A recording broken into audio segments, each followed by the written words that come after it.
ہمارا بہت بڑا دشمن ہے، اور اگر میں کسی کا دشمن ہوں نا تو میں دو طرح سے اس پہ اٹیک کروں گا. جیسے کنٹریز کسی دوسری کنٹری کو گرانا ہوتا ہے نا، دو طرح سے اٹیک کرتے ہیں.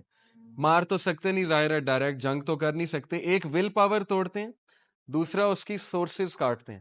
اس دوسری کنٹری کی، اس کی اکنامک سورس، اس کی پولیٹیکل سورس، اس کے سارے سہارے چیک کرتے ہیں، ایک ایک کو کاٹتے ہیں. شیطان آج ہمارے ساتھ یہی کہہ رہا ہے. ایک وہ ہماری ول پاور توڑ ہے. ول پاور کیسے توڑ ہے؟ نیگیٹو سیلف ٹاک سے کہ تو بیکار ہے، تو کسی کھاتے میں نہیں ہے، تو کر ہی نہیں سکتا، تو بچ ہی نہیں سکتا، تو ایڈکٹ ہے، تو بیکار ہو چکا ہے. لوگ اب ای میلز مجھے کرتے ہیں، اتنی لینگویج انہوں نے نیگیٹو یوز کی ہوتی ہے، مجھے دکھ ہوتا ہے کہ یار یہ اشرف المخلوقات یہ بات کر رہا ہے جس کو اللہ نے فرشتوں کو کہا تھا کہ سجدہ کرو. کیا یہ ایک انسان کی ٹون ہو سکتی ہے؟ بڑے دکھ کی بات ہے کہ وہ ول پاور ہی توڑ بیٹھا اپنی. وہ یہ کہہ رہا ہے کہ میں ختم ہو گیا ہوں، میں بچ ہی نہیں سکتا. تو یہ شیطان ہے جو آپ کی ول پاور توڑنا چاہتا ہے، جو آپ کو یہ پروو کرنا چاہتا ہے کہ تو نہیں کر ہی نہیں سکتا، تو اس جوگا ہی نہیں ہے. پہلی بات. دوسری بات، وہ آپ کی سورسز کاٹتا ہے، ہر طرح کی سورس، اور سب سے بڑی سورس ہے اللہ. وہ آپ کو اللہ سے دور کرتا ہے آہستہ آہستہ. پہلے نمازیں چھڑوا کے، پھر یہ کہ نمازوں کے حوالے سے دل میں ایک تنگی سی بنا کے کہ یار نماز کیوں میں پڑھوں، سستی سی ہوتی ہے نماز پڑھنے کے حوالے سے، اٹھا نہیں جاتا، نماز پڑھی نہیں جاتی. پھر اللہ سے جو ایک آدھی دعا آپ کر رہے تھے ہفتے میں، وہ بھی جاتی ہے، اللہ سے تعلق ہی کوئی نہیں. پھر جو کبھی سوتے ہوئے کبھی اللہ سے بات کر لیتے تھے، وہ بھی جاتا ہے.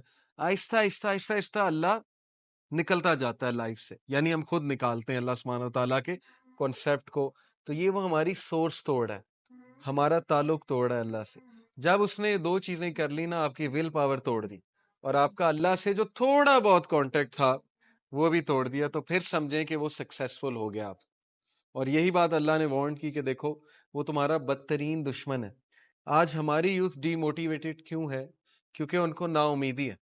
ان کو یہ نا امیدی ہے کہ پتہ نہیں ہمارے حالات چینج ہوں گے کہ نہیں ہوں گے، پتہ نہیں ہماری قوم کہاں جا رہی ہے. تو یہ نا امیدی سے ہمیں نکلنا پڑے گا ہماری ول پاور کے تھرو. ایمان کی طاقت تو بہت اوپر کی بات ہے. پہلے تو ہم ول پاور کی بات کریں نا. ایک بندہ چینج نہیں ہونا چاہتا، اس کو کیسے کوئی چینج کر لے گا؟ ایک بندہ اپنے حالات کو تبدیل ہی نہیں کرنا چاہتا. یہ تو قرآن میں ہے. سورہ رات میں اللہ کہتے ہیں کہ اللہ اس قوم کی حالت نہیں بدلتا جو خود نہیں بدلنا چاہتے. اس کی حالت کیسے اللہ بدل دے گا؟ ڈیسیجن ہی نہیں لے رہا ایک بندہ چینج ہونے کا. وہ اپنی غلطیاں ہی نہیں کریکٹ کرنا چاہتا. وہ سبمٹ کر چکا ہے، وہ کہتا ہے کہ میں ہی غلطیاں کروں گا ہی کروں گا، میں ایڈکٹ ہو چکا ہوں، اب میں نہیں بدل سکتا. تو کیسے اس کو اللہ تعالیٰ تبدیل کر دے؟ یہ سوچنے کی بات ہے.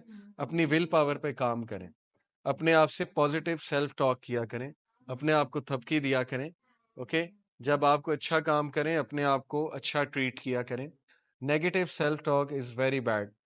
چونکہ میں پازیٹیو سائیکالوجی پڑھتا رہتا ہوں، ہمیشہ پازیٹیو انٹرپریٹیشن کیا کریں حالات کی. ہر انسان سے گناہ ہوتا ہے، انسان پھسل جاتا ہے، لیکن گیو اپ نہ کریں. یہ نہ کہیں کہ بس اب میں گناہ ہی کروں گا، میں تو عادی ہو چکا ہوں، گناہ میری روٹین بن چکی ہے، اب میں نہیں بدل سکتا، میں